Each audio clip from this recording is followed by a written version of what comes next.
Dominique de Villepin, dans les quelques minutes qui nous restent, il faut parler de la famille politique dont vous êtes issu. La droite, qui nous amène d'ailleurs à un détour par l'Algérie. Bruno Retailleau est parti pour rester au gouvernement après sa large victoire dimanche à l'élection à la présidence de LR. Vous en étiez pris frontalement à lui pendant cette campagne. Dans le cadre de la crise algérienne, vous disiez ce que dit Bruno Retailleau, c'est de la com, il fait son show, c'est la pire image de l'impuissance publique. Sa présence au gouvernement, qui est donc parti pour durer, c'est un abcès de fixation dans cette crise algérienne? C'est peut-être un élément parmi d'autres. La vérité aujourd'hui, c'est que nous avons deux gouvernements, du côté français et du côté algérien, qui sont face à face. Et la bonne nouvelle, parce qu'il y en a une, c'est que nous avons par contre deux peuples qui restent côte à côte. Et ça, c'est un élément important qui doit peser aujourd'hui sur les gouvernements et qui doit les inciter à se consacrer à l'essentiel, c'est-à-dire à renouer cette relation stratégique pour la stabilité du Maghreb, pour les relations entre la France, entre nos deux pays. Si vous le permettez, un mot sur ce que vous appelez mon ancienne famille politique, auquel je n'ai jamais appartenu d'ailleurs. Un mot. C'est une dérive tragique. C'est une dérive tragique. Qu'est-ce qui est une dérive ? L'élection de Bruno Retailleau à sa tête ? L'évolution de ce parti politique que l'on appelait la droite républicaine. C'est en fait une droite réactionnaire, ultra-conservatrice, identitaire, qui fait la course avec le Rassemblement national. Quand j'entends M. Retailleau sur bon nombre de sujets, j'ai du mal à faire de la différence avec ce que dit le Rassemblement national.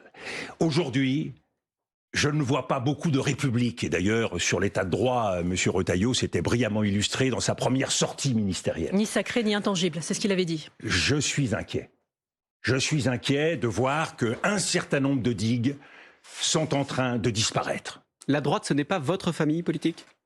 Vous parlez de la droite, les Républicains. Qui est issue de l'UMP, à laquelle vous avez... Oui, enfin, qui est issu, et qui a été vers M. Ciotti, vers lequel va tendre à nouveau M. Retailleau. Donc, je parle de dérive, et j'en parle, je crois, de façon très précise. Ce n'est pas aujourd'hui là que peut se trouver la solution aux problèmes de nos pays. Pourquoi ? Vous faisiez, pardon, Dominique de Villepin, référence... Pourquoi ce n'est pas la solution ?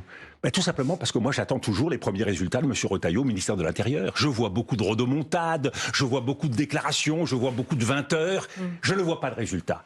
Et j'ai envie de dire au président des Républicains ce matin, Monsieur le ministre, au boulot pour les Français. Faites avancer la lutte contre l'insécurité. Faites en sorte que le parquet national anti-criminalité puisse avoir du côté du ministère de l'Intérieur un grand plan anti-gang qui va, à partir de ce que nous avions créé en 2002, les groupements d'intervention régionaux, véritablement mailler le territoire avec une capacité à penser la stratégie de ces grands trafics pour les réduire. Vous voyez, moi, la politique, ça ne se fait pas dans les antichambres, ça ne se fait pas avec des doubles casquettes, ça se fait à plein temps. Pas en amateur. Et là, nous sommes devant des amateurs. Et vous alors, la politique, vous le voyez régulièrement dans les enquêtes d'opinion, votre popularité a explosé, personnalité politique des Français. Est-ce que ça vous donne... Des Français, effectivement, est-ce que ça vous donne de l'ambition ? Est-ce que vous avez envie de leur rendre aux Français ? Salah Braquet, à moi, ça me donne surtout de la responsabilité. Et cette liberté, je veux la mettre au service des Français.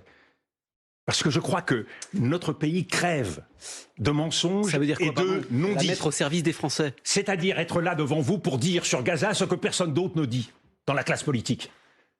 Et depuis le 7 octobre, alors que nous savons depuis le 7 octobre ce qui va se passer, le cycle de vengeance qui s'est enclenché. La question ne portait pas sur ce que vous veniez de dire, mais on parlait de 2027, mais on aura sans doute d'autres occasions. 2027, c'est dans 2 ans. Est-ce que l'on peut accepter que ce gouvernement et que ce président fassent du surplace pendant 2 ans quand on voit les défis que la France a à relever dans le monde ? Merci. Chacun à son travail, chacun au boulot.